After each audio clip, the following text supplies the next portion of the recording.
Às vezes, uma fortuna aparece na vida de alguém do jeito mais inesperado.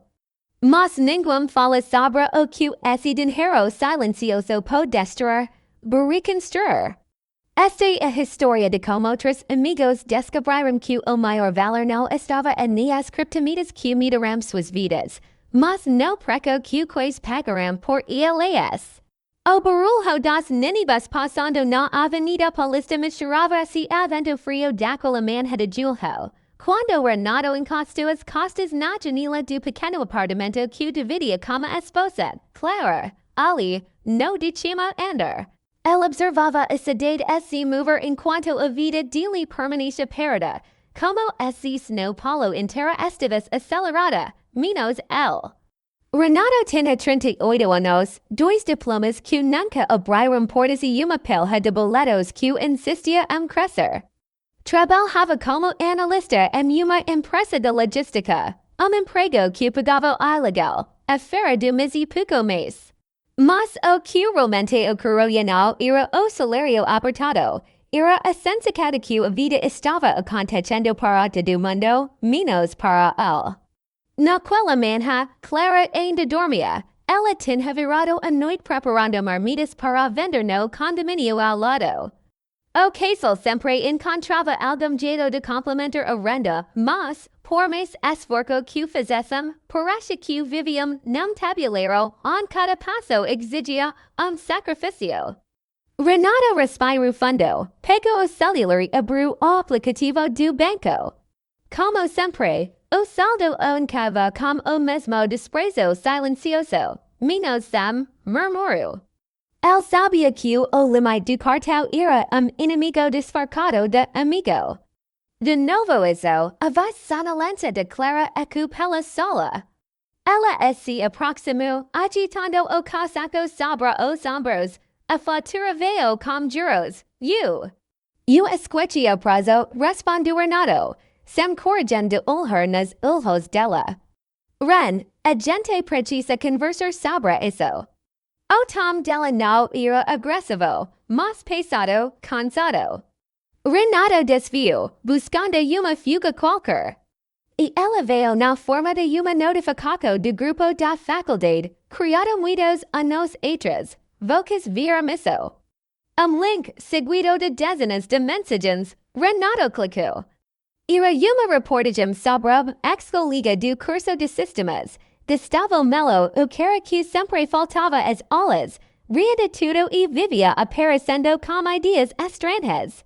A manchete dizia, jovem brasileiro fica milionário após redescobrir carteira antiga de Bitcoin comprada por brincadeira em 2014. Renato arregalou os olhos.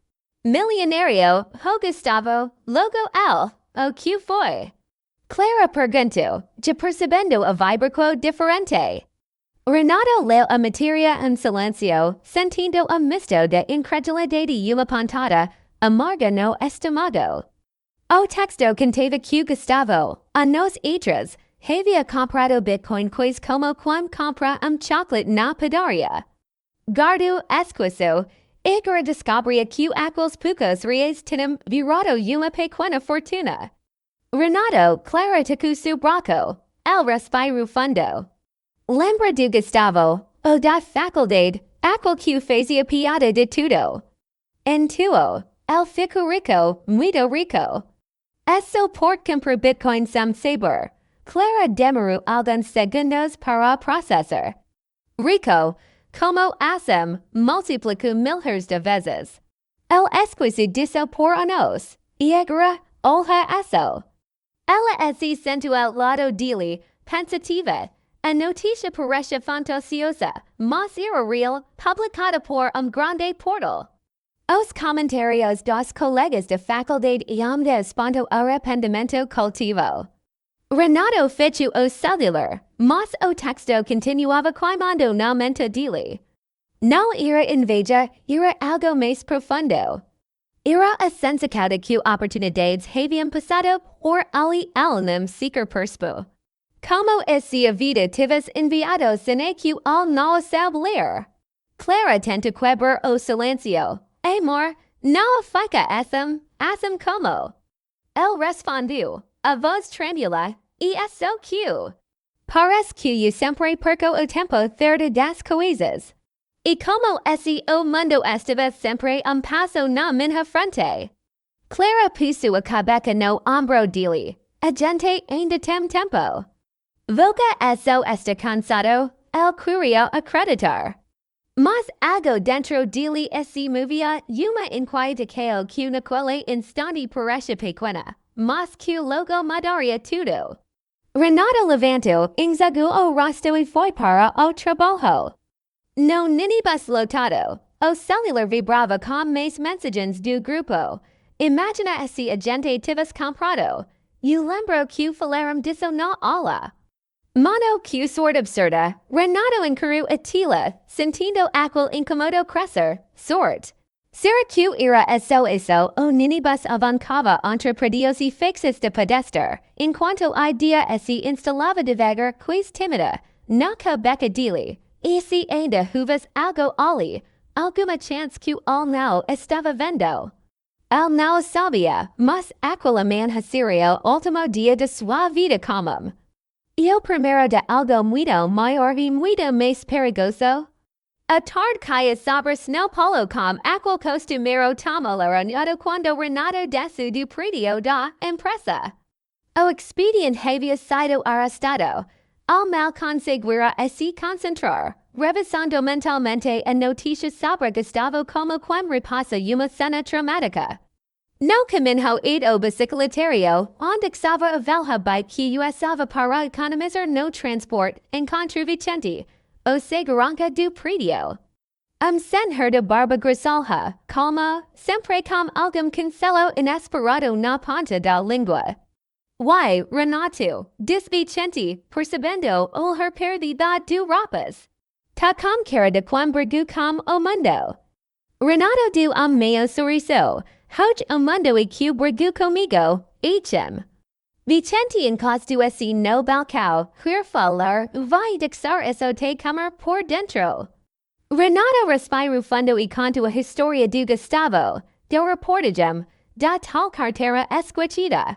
Quando terminou, Vicente soltou uma risada curta, não de deboche, mas de alguém que reconhece o peso da frustração humana. Rapaz, isso acontece com mais gente do que você imagina. E, mas ninguém perto de mim ficou rico assim, do nada respondeu Renato, irritado consigo mesmo. Parece que todo mundo tem essas chances malucas, menos eu. O segurança cacou a barba, pensativo. Disse eu te contra uma coisa, esse inclinou pouco. Em 2011, eu sobrinho apareceu falando dessa tal moeda digital. Eu achei que era golpe, falei para não meter dinheiro nisso. Hoje o menino tem apartamento em Campinas, carro zero e trabalha de casa. Vicente de ombros. E eu continuo aqui, segurando porta, Renato arregalou os olhos. Você tá brincando, juro, e quer saber. Ela apontou para a cabeca, o que me torna ver outro ganhar. E saber que você poderia ter feito diferente, mas não fez. Aquelas palavras assertaram Renato como muro invisível. Vicente percebeu e completou. Mas pensa comigo, esse você descobris hoje uma oportunidade assim. Você teria coragem de arriscar. Renato ficou imóvel. A pergunta ecoou dentro dele como uma forca quase cruel. Coragem, não sabia responder. Vicente bateu em seu ombro, foi para casa, mas, why? Não levar essa nuvem na cabeça não. Às vezes a vida tá esperando a gente esse mixer. Renato agradeceu e pedalou 8 metros. Era trajeto curto, mas naquele dia pareceu uma travessia. Quando chegou em casa, Clara estava terminando de embalar algumas marmitas. Amor, o que você quer jantar? Pergunta sempre virar assim. Qualquer coisa serve, respondeu el mecânico. Clara assim voltou, percebendo olhar distante. Ren, você tá estranho, aconteceu alguma coisa no trabalho.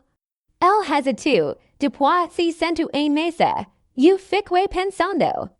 E esse ainda existir alguma oportunidade como aquela. Não igual, claro, mas alguma coisa que ainda dá tempo. Alguma coisa que a gente não está enxergando. Clarifico as mas no pano e esse aproximo. Voca queer investor em Bitcoin, Renato engolho seco, não sei. Talvez seja tarde demais, mas eu sinto que tem algo aí. Não sei explicar. Claro o analiso por alguns segundos, como aquel olhar de quem tenta separar impulso de intuica, amor. Eu não quero que voca esse machuque mais, diz ela, bexing ho. Voca já esse cobra de me, assumi por mim que, seja o que for. Voca não vai esse jogar de calbeca sem entender. Ela sentiu, mas a inquieta que eu não passava. Mais tarde, depois que Clara dormiu, Renato acendeu o computador velo que levava minutos para o ligar. Entre foros, vídeos, notícias, a cada clique, o assunto ficava mais complicado. Carteiras digitais, chaves privadas, corretoras, blockchain, volatilidade. Mas também descobriu algo que acende uma fagulha. Havia pessoas comuns, gente como ele, que ainda acreditava que o mercado tinha espaço para quem aprendia. Renato leu os olhos arderam, e intuo encontrou comentário perdido num fórum brasileiro. Muita gente ficou rica sem saber. É só por cumprir esqueço. Mas o inverso também existe. Gente que encontrou carteiras antigas, arquivos esquecidos, pendrives. E é só preciso conectar os pontos. Renato ficou estático. Arquivos esquecidos, pendrives, a frase martelo dentro dele. Porque, de repente, algo fez sentido. Detalhe antigo, quiz apagado da memória. Detalhe que ele não revisava havia anos.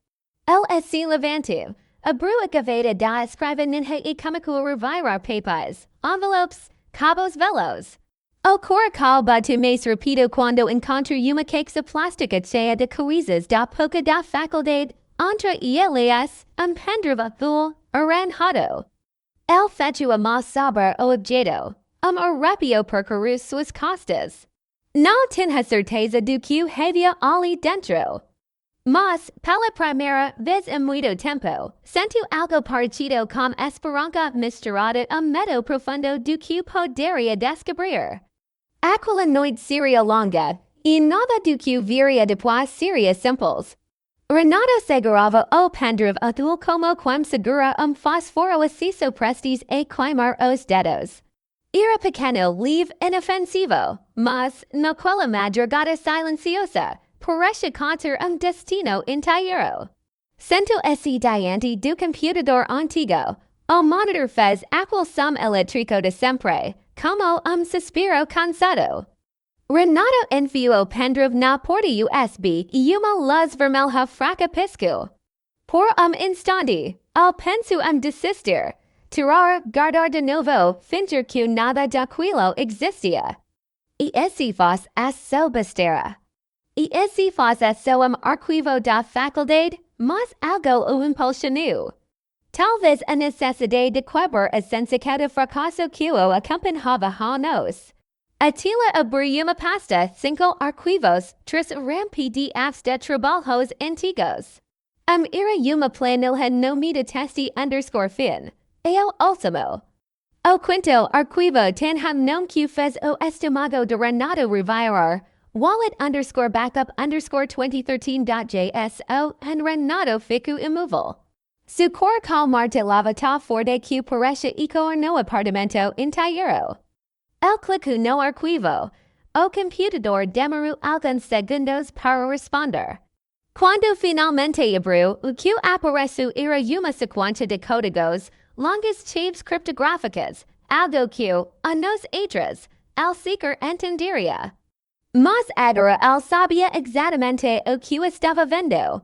Era uma carteira de Bitcoin. E datada de uma pouca que o preço era tão baixo que qualquer poderia ter comprado algumas fracções nem perceber. Renato levou as mãos a cabeça. Mu dias clara. Murmuro mas ela dormia no quarto, tento se lembrar. 2013, naquele ano, colega da faculdade havia comentado sobre uma moeda da internet. Renato lembrava vagamente de ter baixado aplicativo experimental para trabalho optional de segurança digital e de ter recebido algumas fracas de Bitcoin como teste numa plataforma que não existe mais. Poderia ser isso? Era possível. Renato abriu uma corretora atual e buscou informações de como importar backup antigo. Os tutoriais alertavam sobre erros, riscos, cenas perdidas. E foi quando ele se deu conta do maior problema, ele precisava da senha. Renato fechou os olhos e tentou se lembrar, mas tudo parecia nebuloso demais. Havia passado mais de uma década. Ele tentou combinações básias, datas, padrões antigos. Nada funcionava. O pânico apertou seu peito. A sensação de esperança se transformava em desespero. Então ouviu passos. Clara apareceu na porta, sonolenta, como a voz rouca, Ren. Snelquez tristammente, o que você está fazendo? Ele virou o monitor para ela. Por alguns segundos, Clara não entendeu. E que leu o nome do arquivo. Isso e ela arregalou os olhos. Você tem uma carteira de Bitcoin guardada esse tempo todo. Renato respirou fundo, tentando controlar a Macau. Eu acho que isso estava no pendrive da faculdade. Eu não lembrava disso, mas a senha, amor. Eu não lembro da senha. Clara se aproximou devagar, como quando pisa num terreno sagrado e perigoso ao mesmo tempo. Quanto teria ali dentro? Não dá para saber sem acessar. Mas se for a carteira que estou pensando, poderia ser muito, talvez muito mesmo. Clara colocou a mão na boca, silêncio tomou o ambiente. O tipo de silêncio que é certo quando a vida muda de direção. Ren, pelo amor de Deus, você tem noção do que isso significa. Seguro ela, Renato tinha e não tinha. Era grande demais para o processor. Ele tentou mais algumas cenas. O computador mostrava sempre a mesma mensagem seca. Senha incorreta, a cada tentativa falha. O peso da possibilidade se tornava maior. Finalmente, Clara segurou sua mão. Vamos fazer isso juntos. Com calma, a menu você não vai trabalhar. A gente vai tirar o dia inteiro para tentar lembrar de tudo mesmo. Cada detalhe daquela pouca. Renato olhou nos olhos dela e viu algo que não sentia há muito tempo. Parceria, forca, propósito compartilhado. E também viu medo, porque, esse aquilo faz real, não era isso a vida que mudaria, harem elas. O casal passou o resto da madrugada conversando sobre 2013, vasculhando memórias antigas, tentando reconstruir como Renato era naquela época. E foi ao amanhecer, de como o sol entrando tímido pelas frestas da cortina, que Clara perguntou, Ren. Você lembra de uma cena que você usou no TCC? Aquela que você repete para tudo por uns meses, Renato congelou. Porque lembrança, intuo enterrado, volta como raio. Uma frase em inglês meio boba que ele usava como motivaca na pouca. Ele digitou devagar, respirando fundo a cada letra. Clara apertou sua mão. Renato pressionou enter, aquele processo por alguns segundos eternos. E então, miro apareceu, saldo. Saldo que fez o escapar das palmas de Renato e fez Clara levar as mãos ao rosto. A reviravolta que mudaria a vida deles estava ali, diante das olhos, real, inegável. Assustador e absolutamente imprevisível. Mero parecia impossível. Daqueles valores que a gente vê em manchetes, jamais teles pessoas. Renato encarou o monitor sem piscar, como se qualquer movimento pudesse desfazer aquilo. Claro levu alguns segundos para conseguir respirar direito. Depois, sento esse devagar, como esse ocho tives mudado de textura. Ren, isso não pode, isso. Ela tentava formular uma frase, mas só conseguia repetir incredulidade. Renato não disse nada. Apenas puso as mãos no rosto, sentindo tremor que vinha das entranhas. Era a primeira vez, muito tempo que curava, mas não era tristeza, nem alegria. Era algo muito mais difícil de controlar. O impacto bruto de quando a vida vira de cabeça para baixo sem pedir permissão, finalmente, ao conseguir murmurar, Clara. Irreal, ela abracou o marido, mas era abraço tenso, inseguro, como se ambos tivessem medo do que aconteceria a seguir. Porque, diferente da fantasia de ficar rico da noite para o dia, a realidade traz peso que ninguém imagina, responsabilidade, risco, paranoia, decisões urgentes. E medo, muito medo. Quando o sol já iluminava a sala, Clara se afastou pouco e perguntou, o que a gente faz agora? Renato respirou fundo. Essa era a pergunta que o mais temia. Antes mesmo que o pudesse responder, o celular vibrou. Uma mensagem de Vicente, o segurança. Bom dia, Renato, passa aqui quando puder. Preciso falar com boca rapidinho. Renato estranhou. Vicente nunca mandava mensagem fora de horário. Ele mostrou a tela para Clara. Boca quando alguma coisa para ele. Perguntou ela, desconfiada. Óbvio que não. Renato guardou o celular, tentando afastar pensamentos ruins. Deve ser outra coisa. Ele nunca se mete não deve. Clara assentiu, mas o olhar denunciava preocupação. Antes de ser, Renato salvou todos os arquivos da carteira, fez cópias redundantes e escreveu a senha em 3 lugares separados. Clara conferiu cada passo. Era como se os dois estivessem manipulando nitroglicerina. A chegar ao prédio da empresa, Renato encontrou Vicente encostado na garita, mexendo no celular. Uai, Renato, chegou rápido, disse o segurança, mas o tom estava diferente. Mais sério, aconteceu alguma coisa. Vicente olhou ao redor, como quem avaliou o ambiente. Então, boca estava estranho, sabe, aquele assunto da matéria.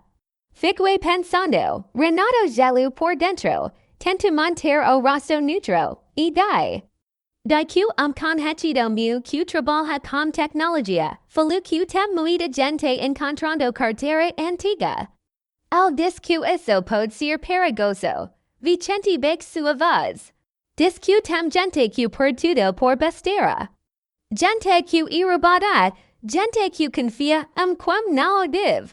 Renato sentiu arrepio subir pela nuca.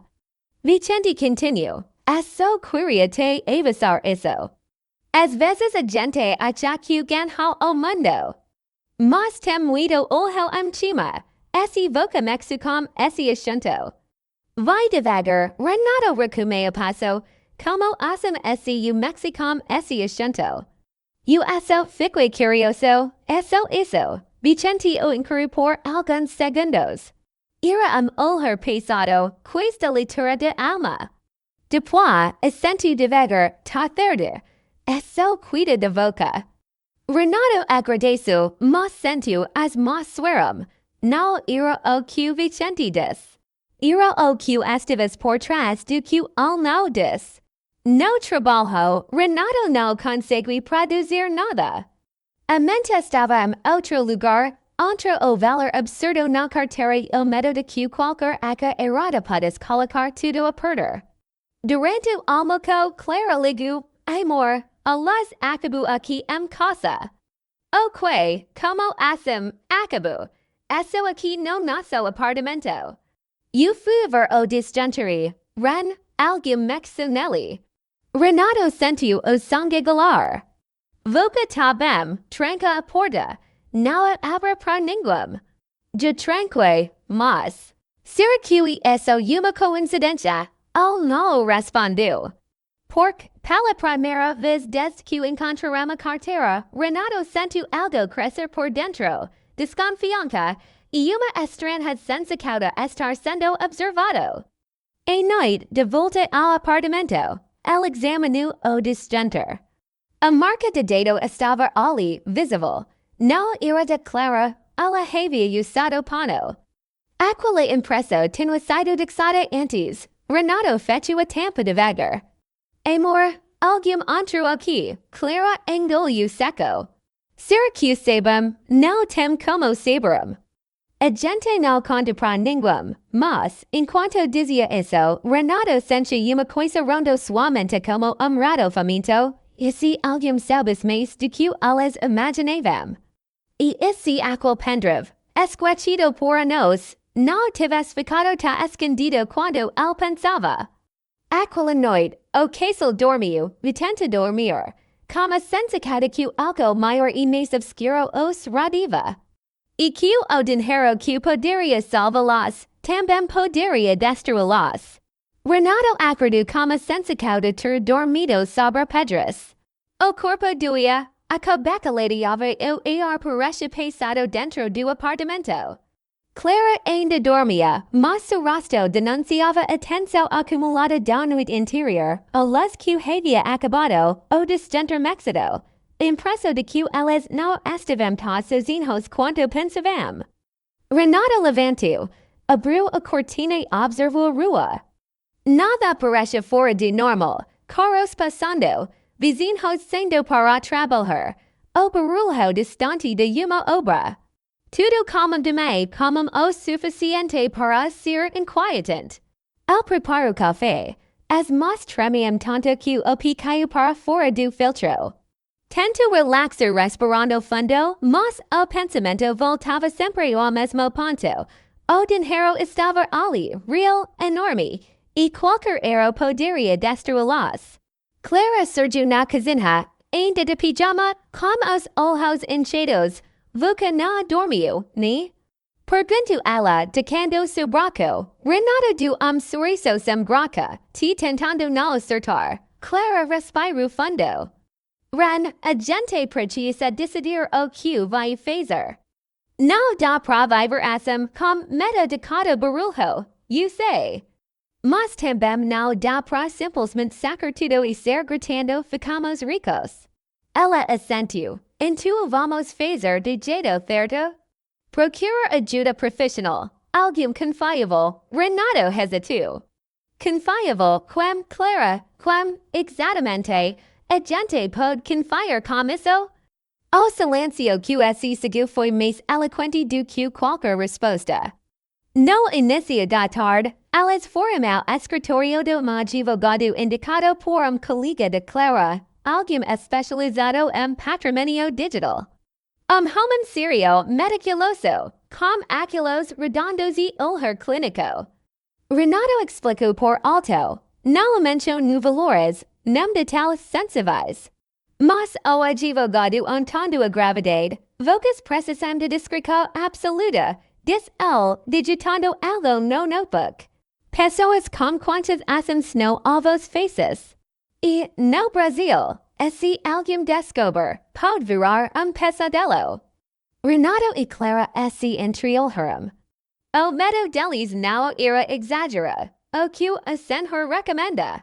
Pergunta Clara. O advogado entrelacou os dedos. Primeiro, proteger seus dedos. Segundo, aprender exatamente como funciona a transferência dessas moedas. E terceiro, não contar nada a ninguém, nem família, nem amigos, ninguém. Renato assentiu com a sensação de carregar nas ombros uma bomba relógio. E sobre a segurança, ele perguntou. A melhor que puderam pegar. E se me permitem conselho pessoal, o advogado inclinou-se para a frente. Mantenham uma vida discreta por tempo. Mudanças bruscas chamam atenção. Renato sentiu o estômago embrulhar. Porque, no fundo, era exatamente isso que ele temia, virar alvo. Na volta para casa, encontraram Vicente na garita. El estaba mais calado que o normal, mas abriu sorriso quando vi Renato. Renato, tudo bem? Tudo, respondeu Renato, tentando ser natural. A gente tá indo pra casa. Vicente assentiu. Qualquer coisa, te por aqui. Renato agradeceu, mas sentiu olhar de segurança acompanhá-lo e do elevador. Não era olhar agressivo, era atento, observador também. Quando chegaram no apartamento, Clara foi direta. Voca rapper no jeito que alte olhu. Renato fechou a porta e trancou. Reparei, eu não sei. Depois do que aconteceu com o desgender, ela cruzou os braços. Talvez a gente esteja ficando paranoico, mas não dá pra ignorar nada, completou Renato. À noite, enquanto Clara dormia, Renato abriu de novo o arquivo da carteira. O Valorbril havia na tela como uma lâmina prestes a cortar. El pesquisa sobre golpes, tentativas de phishing, casos de invasão, a cada história de gente que perdeu tudo, su peito apertava mais. E foi navegando por fóruns internacionais que ele encontrou comentário que o dessugalado. Esse voca encontra uma carteira antiga, lembra-se, o maior risco não é a tecnologia. São as pessoas ao seu redor. Renato se recostou, sentindo o peso da frase. O maior risco, as pessoas ao seu redor. Ele pensou Clara, a única pessoa em quem realmente confiava. Mas, além dela, todos os demais agora eram incógnitas, colegas, vizinhos, o próprio Vicente. E naquele momento, a campanha tocou. Ding dong, Renato e Clara se entreolharam, ambos congelados. Era tarde, muito tarde, a campanha tocou de novo. Renato caminhou devagar e do olho mágico. Quando olhou, o sangue apareceu abandonar seu rosto. Na porta, completamente sozinho no corredor escuro, estava envelope marrom. Sem destinatário, sem remediante, essa uma frase escrita em em letras firmes, precisamos conversar. Renato ficou imóvel diante da porta, olho colado ao visor, o coração martelando como se quisesse romper o peito. O envelope estava ali quieto, quase insignificante. Mas havia algo de profundamente imitador nele. A frase escrita a caneta precisamos conversar, parece respirar dentro do corredor. Clara aproximou-se devagar como sussurrou. Ninguém, isso envelope, alguém tocou a campanha. Tocou, duas vezes, Clara levou a boca. Meu Deus, Renato respirou fundo, buscando coragem num lugar que ele não sabia se ainda existia. O pegar, não, Clara segurou o braço dele. E se for alguma coisa perigosa? E se tiver, sei lá, alguma amiga, Renato pensou por alguns segundos. Depois, colocou a mão sobre a dela. O perigoso e não saber. Ele destrancou a porta devagar, como quando desmonta uma armadilha. Pegou o envelope rapidamente e fechou de novo. O objeto parece inofensivo mas pesava como chumbo. Clara engoliu seco, abra. Renato hesitou por instante. Então rompeu aba e retirou o que havia dentro. Bilhete, a caligrafia era a mesma da frase do envelope. Letras firmes, de alguém seguro do que estava fazendo. O bilhete dizia, esse o que voca encontro irreal, voca precisa ter mais cuidado. A cidade está cheia de gente que não pensa duas vezes antes de tomar algo de voca. Não confia em estranhos, nem conhecidos. Alguém já esteve observando, Clara tapou a boca, assustada. Ren, isso foi pra voca, especificamente pra voca. Renato relia as palavras, tentando encontrar alguma pista, alguma assinatura, alguma marca, nada. Bilhete limpo, sem digite aparentes, sem informação e intuo, no verso, uma frase final. a menu 16H, bicicletario da empresa. Voca sabe com quem falar, Renato Congalu. Clara persbu imediatamente, o que, o que tem é. Al vir o bilhete, mostrando a phrase. Clara arregalo os ojos, o bicicletario, Ren. Isso é só pode ser uma pessoa. Renato respirou fundo, o Vicente, a concluso caiu entre os dois como trabalho silencioso. Durante horas, o caso discutiu o que fazer. Clara era firme, não vai. Isso é loucura, Ren. A gente não sabe se ele está envolvido naquela história do disjuntor. E se for uma armadilha? E se for o contrário? Repetiu Renato. E se ele estava tentando ajudar? Então ele falou sobre perigo. Sobre gente que perde tudo. Sobre golpes. Pode não ser coincidência. Mas ele não tenta como saber da carteira, Clara. Renato passou a mão pela cabeça. Alguém mencionou disjuntor. Alguém esteve aqui. Alguém dixu esse envelope.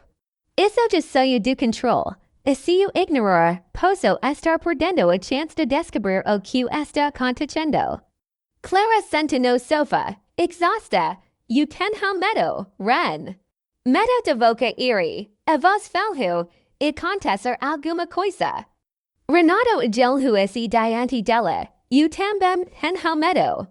Mas não dá pra fugir disso. Amene eu viu. E vilka vem comigo. Não avusazinho. Ela assentiu, mesmo com olhar encharcado de preocupação. O dia seguinte foi o mais longo da vida deles. Renato não tenta trabalhar. Clara também tirou o dia por motivo pessoal. Cada som na rua parece suspeito. Cada sombra no corredor parece longa demais. Às 15h30, elas desceram para o prédio da empresa de Renato. Fizeram caminho devagar, como quem caminha para dentro de desfiladeiro. No segundo, Vicente estava na garita. El sorriu, como sempre fazia, mas algo no sorriso estava deslocado. Talvez Renato estivesse vendo de mim. Talvez não. E ai, Renato, true esposa hoje? Perguntou o segurança. Renato tenta controlar o nervosismo. E a gente resolveu passar aqui. Tá tudo tranquilo. Tudo. Vicente bateu a ponta do dedo no balcão. Igual sempre. Renato percebeu detalhe sutil. Vicente não tirava os olhos dele. Não como simpatia habitual, mas como tensão surgica. A gente vai lá no bicicletario, disse Renato. Vicente arque uma sobrancelha. Aí, esqueceu alguma coisa lá. Renato forcou sorriso. Algo que sim. Vicente observou por alguns segundos. Longos segundos. Certo. Esse processor de mim, te por aqui. Renato assentiu e caminhou com Clara e do elevador. É só quando as portas se fecharam a respiração deles voltou ao normal. O bicicletario estava vazio. Somente as bicicletas pressas, o cairo de concreto úmido, e o som distante de carros na avenida. Renato olhou ao redor. Deveria ter alguém aqui. Clara segurava su braço com força. Vamos embora, Ren, por favor. El dumes alguns passos, analisando o espaço, procurando qualquer movimento. E into o vaio. Envelope idêntico ao da noite interior. Pressa com fita adesiva na parede do fundo. Renato aproximou-se devagar. Clara ficou sem ar. O envelope tinha o mesmo estilo, a mesma letra. El tirou a fita, abriu o envelope e passou novo bilhete. Duas frases, apenas. Voca foi seguido ontem. E não fui. Renato sentiu o teu sumir sob seus pés. Clara levou a boca. E, neste exato momento, passos ecoaram entre das dois. Passos pesados, rápidos, vindos da entrada do bicicletario. Renato se virou do corpo disparado preparado para qualquer coisa. Eoq alveo fez su corpo intero galar. A historia que estava prestes a comicar, não tinha nada a ver com dinheiro. Tinha a ver com sobrevivência. Era comico da noite quando Lucas estacionou o carro diante da antiga casa de Dona Cida. O portal continuava torto. A pintura descascada pelo tempo, mas havia algo diferente ali. Luzes acesas, vozes, risos, cairo de comida caseira escapando pelas frestas como lembrança de uma pouca amplitude era mais simples e talvez apenas menos tenso. El respiro fundo antes de tocar a campainha. Renato abriu a porta como expressa de quem não dormia direito havia semanas, mas a ver o amigo. Sorriso tímido apareceu. Voca veio, quais não alivio. Claro que vim, respondeu Lucas, entrando devagar. Hoje gente precisa terminar essa história do jeito certo.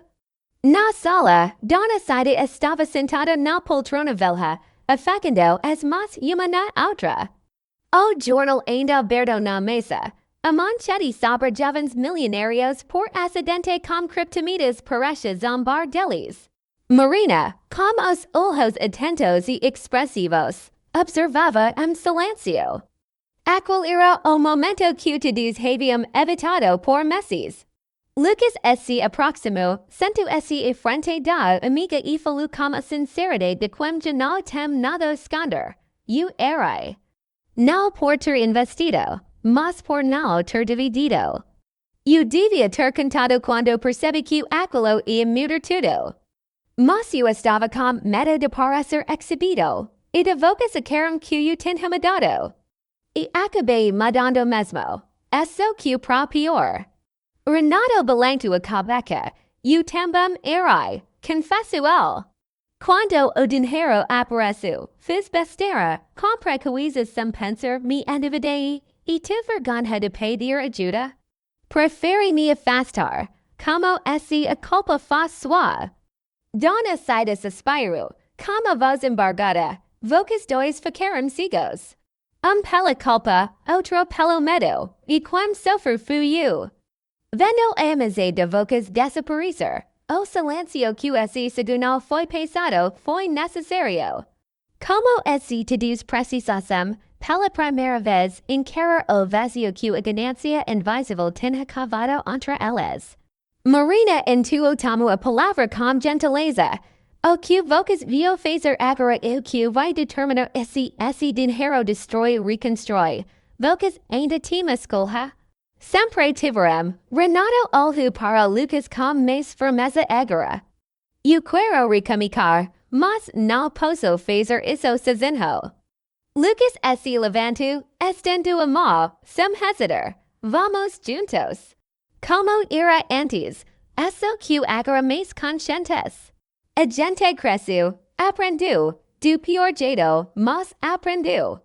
O aperto de mão foi longo, quase pedido de desculpas silencioso entre duas vidas que tinham sido arrancadas da roda original e jogadas num mar de possibilidades perigosas. Marina arrastou uma cadeira se junto a os dois. A gente pode criar fundo comunitário. Nada mirabolante. Algo que ajude o bairro, que ajude outras pessoas e não se perderão como vocês se perderão. Lucas sorriu, surpreso. Isso faz sentido. Faz muito sentido. Renato respirou fundo. Eu topo, de verdade. Se para fazer algo bom, intuo que seja agora. E pela primeira vez em muito tempo, Dona Cida deixou escapar sorriso completo daquele tipo que ilumina não apenas rosto, mas a casa inteira. Os quatro passaram noite conversando, não sobre dinheiro, investimentos e gráficos instáveis, mas sobre sonhos antigos, sobre a infância no bairro, sobre a sensação de perder pessoas importantes por causa de coisas que nunca deveriam ter tido tanto peso. O dinheiro ainda estaria lá pela manhã, mas amigola, aos poucos, começava a embra. Quando Lucas saiu, de perto da meia-noite, O su estava limpo, e o vento carregava cairo de mudança, não de riqueza, mas de reconciliação. Ele sabia que ainda havia muito ajustar, muitos erros a consertar, muitas conversas difíceis pela frente. Mas pela primeira vez desde que o saldo da sua carteira digital explodira sem aviso, ele sentiu algo que o dinheiro jamais entregaria. Paz, caminho ruído corro com passos livres. O futuro não estava garantido, nunca esteve. Mas agora, ao menos, estava acompanhado. E, às vezes, isso vale mais do que qualquer Bitcoin escondido num pendrive antigo.